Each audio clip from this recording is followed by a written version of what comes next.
Pour élever un nombre complexe au carré, on élève le module au carré, ce qui étire dans le sens radial et rapproche de l'origine les points qui sont à l'intérieur du cercle unité.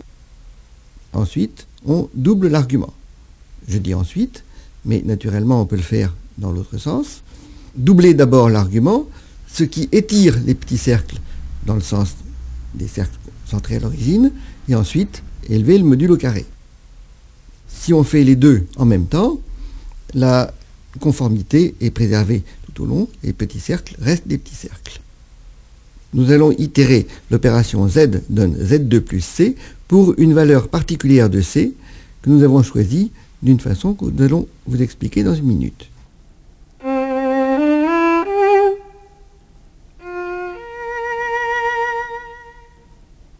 On part donc d'une valeur initiale Z, on l'élève au carré, ce qui consiste à élever le module au carré et doubler l'argument, et on ajoute la valeur choisie de C.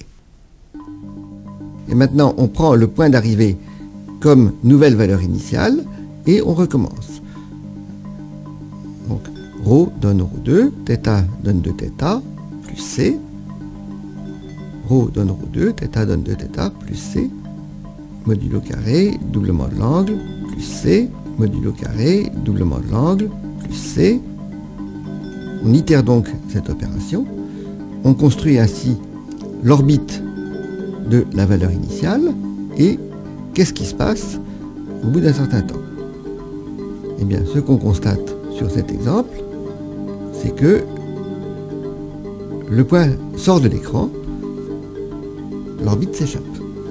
On va colorier cette orbite en bleu foncé.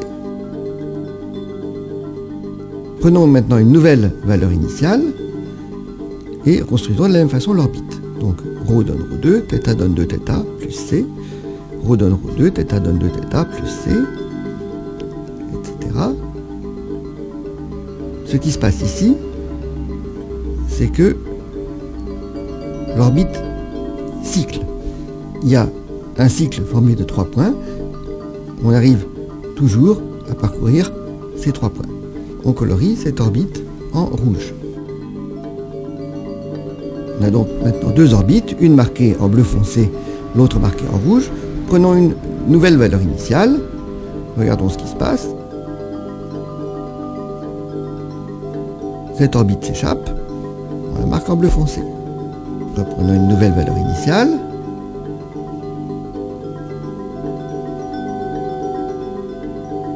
Cette orbite cycle, on la met en rouge.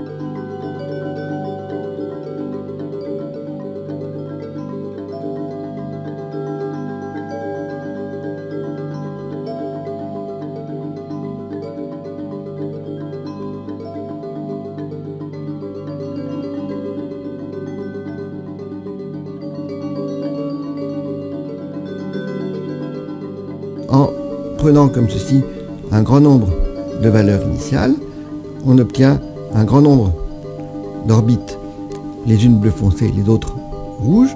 Finalement, en prenant tous les points du plan comme valeur initiale, il se forme un dessin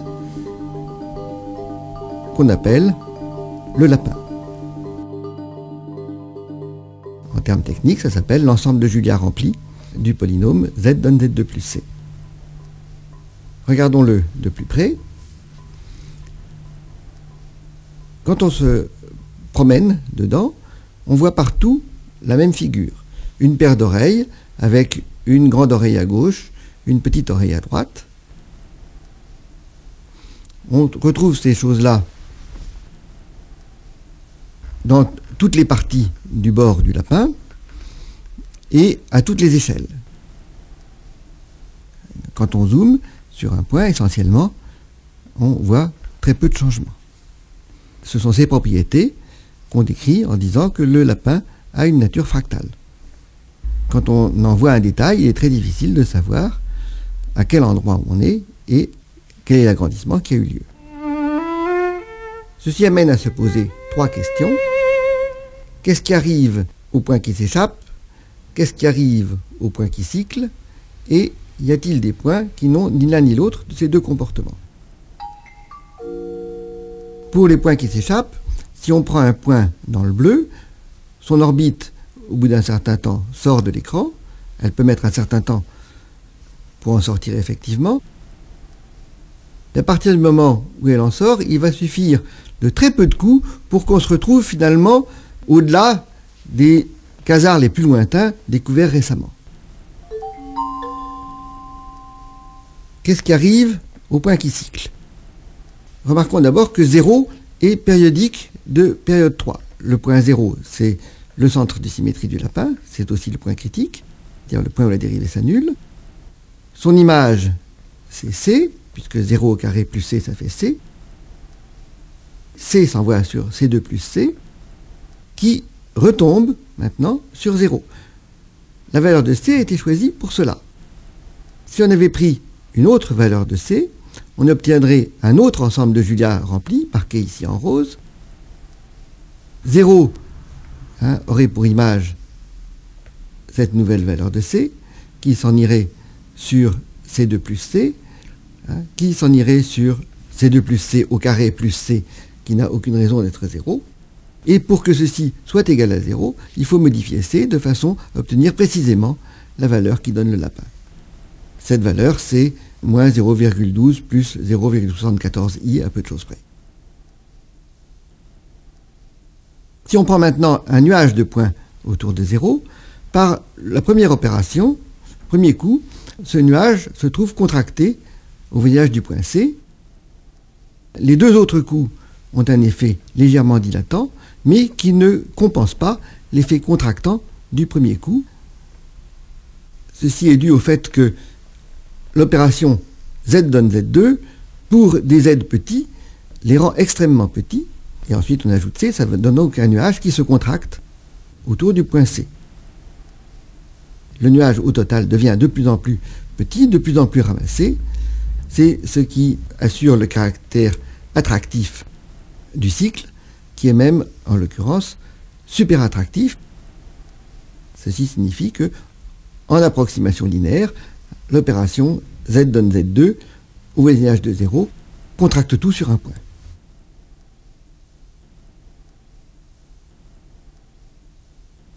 On peut colorier l'intérieur du lapin en fonction de la vitesse avec laquelle les points sont attirés par le cycle. On peut de la même façon colorier l'extérieur du lapin en fonction de la vitesse avec laquelle les points s'échappent. Troisième question, y a-t-il des points qui ne sont pas attirés par le cycle et qui ne s'échappent pas non plus? Parmi ceux-là, il y a les points fixes, c'est-à-dire ceux pour lesquels Z2 plus C égale Z. C'est une équation du second degré qui a deux racines, alpha et bêta. Si on prend le point moins alpha symétrique de alpha, il a la même image que alpha, ça veut dire qu'il tombe sur alpha et là il y reste. Maintenant, ce point moins alpha a lui-même deux images réciproques. Chacune d'elles est un point qui tombe sur moins alpha et ensuite tombe sur alpha et y reste. On peut continuer à itérer ce processus inverse. On obtient ainsi un grand nombre de points, en fait une infinité.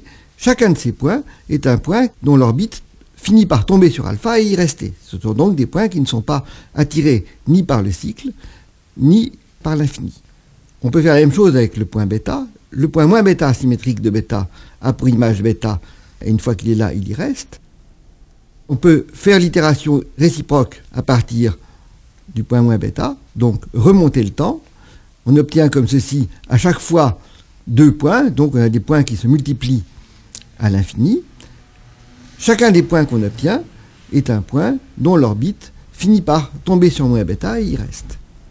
On peut également chercher les points périodiques.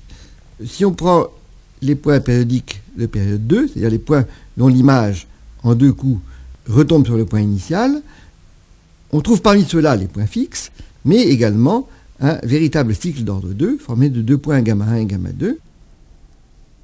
le point gamma 1 a pour image gamma 2, qui lui-même a pour image gamma 1. Maintenant, si on prend les points symétriques de gamma 1 et gamma 2, eh bien ces points-là vont tomber sur le cycle et y rester. Chacun de ces points-là a 2 points dans son image réciproque. On obtient comme ceci une infinité de points dont chacun tombe sur le cycle gamma 1 et gamma 2 et y reste. On peut refaire la même chose pour toutes les périodes.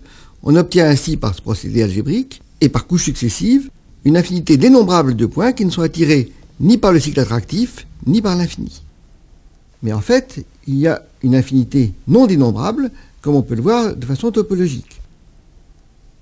Si on prend un point dans le rouge, ce point-là est entièrement entouré de points rouges. Ça veut dire que l'ensemble des points rouges est ouvert. De la même façon, si on prend un point bleu, en zoomant sur ce point, eh bien, on n'y voit que du bleu. Si maintenant on prend une droite passant par un point rouge, cette droite va également contenir forcément un point bleu. Ce segment contient forcément un point frontière, et ce point frontière ne peut être ni rouge ni bleu. En faisant descendre le segment, on obtient ainsi une infinité non dénombrable de points frontières qui ne peuvent être ni attirés par le cycle, ni s'échapper vers l'infini.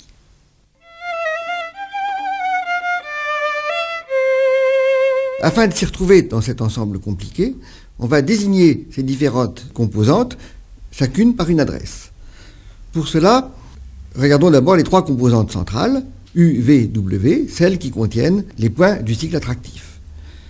Pour repérer un point dans la composante U, on fait l'opération suivante. On prend un petit secteur issu de l'origine et on prend ses images réciproques. Si on fait tourner ce petit secteur, il se passe à un moment quelque chose de particulier. Il s'aligne avec ses images réciproques et forme ce qu'on appelle des carottes. On obtient ainsi une graduation du bord de U de 0 à 1 par ce qu'on appelle l'argument interne, les carottes pointant sur les points d'argument interne 0, 1 quart, 1 demi, 3 quarts, etc. On va se servir de ce système pour donner une adresse à chaque composante qui va permettre de la désigner. Une composante directement attachée à U est désignée par l'argument interne du point où elle est attachée et le type 1 ou 2, 1 pour la petite composante qui se trouve à droite, voici par exemple la composante U 3 quarts 1, et 2 pour la grande composante qui se trouve à gauche. U 3 quarts 2, ça va désigner la composante qu'on obtient en prenant dans U le point d'argument interne 3 quarts, donc obtenu en faisant 3 quarts de tour, et à ce point-là, la composante de type 2 qui y est attachée. Les composantes V et W ont respectivement comme adresse U0, 1 pour V et U0, 2 pour W. Pour les composantes qui ne sont pas directement attachées à U, eh bien, on donne leur adresse en plusieurs coups. Par exemple, pour cette composante-ci, à partir de U, on prend le point d'argument interne 1,5, on prend la composante de type 1 attachée à ce point, dans cette composante, le point d'argument interne 1 quart, et la composante de type 2 attachée à ce point. Dans l'autre sens, on peut jouer au facteur, c'est-à-dire, étant donné une adresse, rechercher la composante désignée par cette adresse. Pour l'adresse écrite ici, on va donc prendre la composante U. Dans cette composante, le point d'argument interne 3 quarts. La composante de type 1 attachée à ce point. Dans cette composante, le point d'argument interne 1,5. La composante de type 2 attachée à ce point. Dans cette composante, le point d'argument interne 5/8. Et enfin, la composante de type 1 attachée à ce point. voici la composante désignée par l'adresse donnée. Ce système d'adressage est assez performant, car vous remarquerez qu'avec une adresse qui est finalement pas si longue, on finit par désigner une composante qui est minuscule. Et il y a des milliers de composantes de cette taille-là. Ce système d'adressage va permettre de nous donner une description de la dynamique du lapin, c'est-à-dire la façon dont les composantes s'envoient les unes sur les autres. La composante U s'envoie sur la composante V par doublement de l'argument interne. Si un rayon balaye la composante U, son image balaye 2 fois la composante V, elle fait 2 tours quand le rayon initial n'en fait qu'un. On obtient ainsi une application de U dans V qui n'est pas une bijection, c'est une application de type 2, 1. Chaque point de V a 2 points dans son image réciproque qui sont symétriques l'un de l'autre. La composante V, par contre, s'envoie sur W par une bijection. Et de nouveau, W s'envoie sur U par une bijection. Si on prend une composante attachée à U en un point d'un certain argument interne, ici par exemple 1/4, son image sera la composante de même type attachée à V au point d'argument interne double, ici 1/2. Son image suivante sera la composante attachée sur W, toujours de même type et d'argument interne 1/2. Ensuite, on obtiendra la composante attachée sur U, encore de même type et d'argument 1/2. Cette composante, c'est la composante W', symétrique de W, qui, comme W, a pour image U. Ensuite, eh bien, U s'envoie sur V par une application de degré 2. V s'envoie sur W, W s'envoie sur U, et ceci recommence indéfiniment. Si maintenant on prend une composante quelconque, eh bien, elle a une adresse, et il n'est pas difficile de trouver l'algorithme qui permet, étant donné l'adresse d'une composante, de trouver l'adresse de son image. Ensuite, en répétant cet algorithme, on trouvera l'adresse de toutes les composantes qui sont dans l'orbite de la composante d'où on est parti.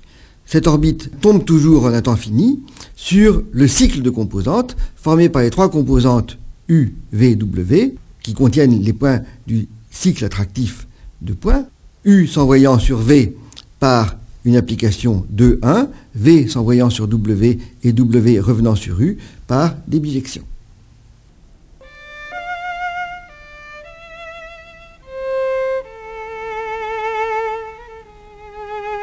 La frontière du lapin, l'ensemble de Julia proprement dit, s'envoie sur lui-même par cette dynamique par une application 2-1. C'est l'application Z donne Z2 plus C qui consiste à faire d'abord ρ donne ρ2, ce qui étire le lapin, puis θ donne 2θ qui est l'application de type 2-1 qui redonne au lapin sa forme, et enfin la translation qui le remet en place.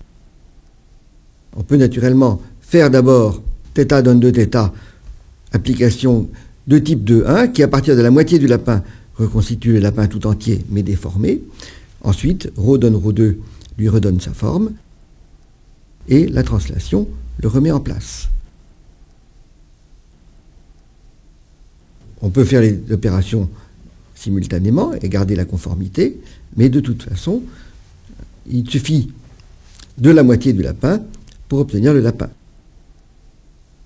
Cette moitié peut être obtenue en coupant par n'importe quelle droite passant par l'origine, que l'ensemble soit connexe ou non, de toute façon, il se reconnectera à la fin. La chose importante est que sur 2 points symétriques, on en ait choisi un.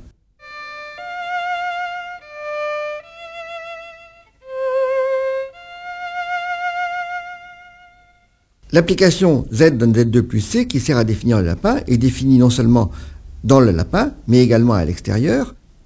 Pour l'étudier à l'extérieur, on va prendre un langage issu de l'électrostatique. On peut imaginer un condensateur dont l'âme soit constituée par un prisme profilé exactement de façon à avoir pour section le lapin. Il se produit alors un potentiel et on peut regarder les équipotentiels. Les équipotentiels sont précisément les courbes dont on s'est servi pour colorier l'extérieur du lapin en fonction de la vitesse avec laquelle les points s'échappent. On peut les construire et construire également un système de carottes externes, exactement comme on l'a fait pour les carottes internes, en prenant un secteur sur l'axe réel à droite et ses images réciproques. Ceci définit une graduation du complémentaire du lapin par des arguments externes qui définissent des rayons externes qui ne sont pas autre chose que les lignes de champ du champ électrique créé par ce condensateur. Ceci permet de définir pour chaque point à l'extérieur un argument externe qui désigne le moment où le rayon externe qui tourne balaye ce point. Ce rayon externe balaye l'extérieur du lapin d'une façon qui n'est pas uniforme. Il s'attarde sur les pointes et il fouette, au contraire, les fjords de façon très rapide. C'est le pouvoir des pointes, bien connu en électrostatique. On obtient ainsi des coordonnées sur l'extérieur du lapin qui sont analogues aux coordonnées polaires dans l'extérieur d'un cercle. La dynamique à l'extérieur du lapin est définie de la façon suivante. On peut repérer un point par son potentiel et son argument externe, de la même façon qu'on peut repérer un point à l'extérieur du cercle par son module et son argument au sens ordinaire. Il faut penser plutôt au logarithme du module. C'est celui-là qui va jouer le rôle analogue au potentiel. En comparant ces deux grilles, on a une correspondance entre l'extérieur du lapin et l'extérieur du disque unité qui conjugue l'application Z donne Z2 plus C à l'application simplement Z donne Z2 à l'extérieur du cercle unité, c'est-à-dire qui transforme la première application dans la deuxième. Or, la deuxième est beaucoup plus facile à comprendre. Ceci donne donc une façon de comprendre complètement la dynamique à l'extérieur du lapin. Les rayons externes du lapin, d'arguments 1/7, 2/7 et 4/7, aboutissent tous les trois au point alpha. On peut définir une relation d'équivalence entre les angles en disant que deux angles sont équivalents si les rayons externes correspondants pour le lapin aboutissent au même point. Ainsi, les points 1/7, 2/7 et 4/7 sont équivalents. Nous allons représenter chacune de ces classes d'équivalence par un triangle curviligne dans le disque unité. Par exemple, les points 1/14, 11/14 et 13/14 sont équivalents. Ceci nous donne un deuxième triangle. Et à chaque fois qu'on a un des points qui tombe en un temps fini sur alpha, il nous donne trois rayons externes, donc une classe d'équivalence. On obtient ainsi un grand nombre, en fait une infinité, de classes d'équivalence. Chacune est représentée par un triangle. On peut considérer ceci comme une relation d'équivalence sur le cercle unité, ou même la prolonger sur le disque en décrétant que chacun de ces triangles est une classe d'équivalence. Si on contracte chacun de ces triangles en un point, donc si on fait le quotient du disque unité par cette relation d'équivalence, on reconstitue topologiquement le lapin.